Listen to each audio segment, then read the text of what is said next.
आधी घड़ी आध्योती पुनियाद, तुलसी संगत साधु की हरे कोटि अपराध। संतों का संग और सत्संग जीवन बदल देता है।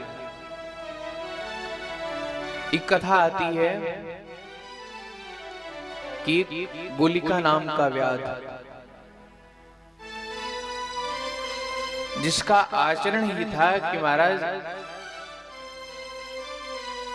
जीव हिंसा करना, मारना, किसी को मार करके किसी का धन छीन लेना, या मार्ग में कोई जा रहा है उसे लूट लेना। इस प्रकार से व्याध अपने परिवार का पालन पोषण करता था। चोरी करता कि जैसे कोई भी धनवान व्यक्ति या कोई भी माता आभूषण धारण करके जा रही तो मार देता, आभूषण छीन लेता। ऐसा उस व्याध का कर्म। तो कहते हैं कि एक बार भगवान विष्णु के मंदिर में उसकी दृष्टि पड़ी व्याध की। जब दृष्टि पड़ी तो देखा विष्णु भगवान के मंदिर में सोने का घंटा लगा हुआ है। और जब सोने का घंटा लगा हुआ, छत्र लगा हुआ, तो मन में विचार आया, मुकुट भी पहन रखा भगवान ने,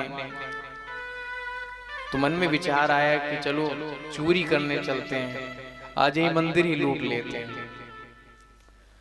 तो कहते जब चोरी की भावना से मंदिर में जब व्याध ने प्रवेश किया तो कहते हैं एक तपोनिष्ठ तेज ब्राह्मण श्री उत्तंग जी महाराज का दर्शन हुआ है। नारद पुराण की कथा है।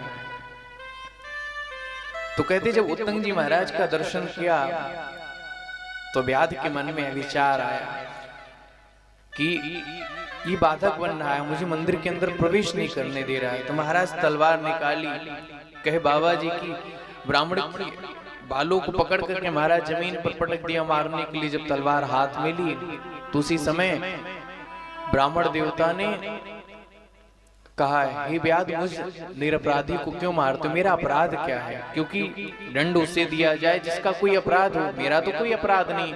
तुम मुझ निर्दोष को मार रहे हो।